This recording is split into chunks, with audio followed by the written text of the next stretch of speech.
Hi everyone. Today's discussion question is, should the family of the deceased be allowed to decide whether to donate organs? Why or why not?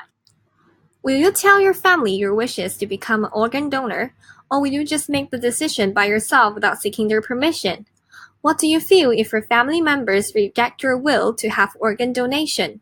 I'm sure these questions are worth pondering over, and you must have your answers already. Do you know that if all citizens are considered as organ donors when deceased, unless explicit refusal is made, and at the same time the family or next of kin can reject the will of donors, it is called the soft opt-out system. Scotland is one of the countries adopting this system.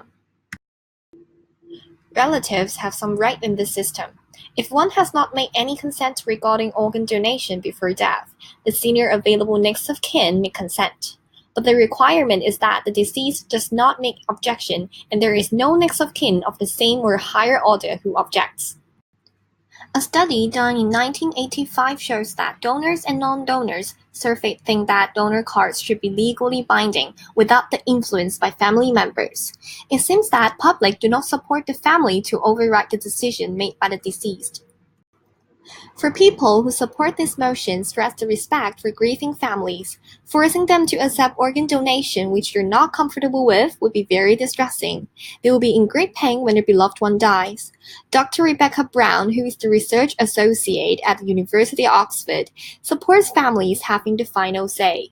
However, I don't think the family should have the final say.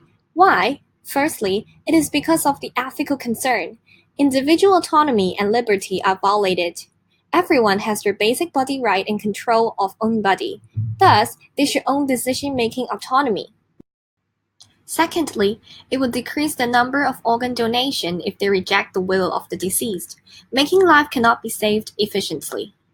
BBC found that almost one-third of families rejected organ donation because they thought the process is too time-consuming.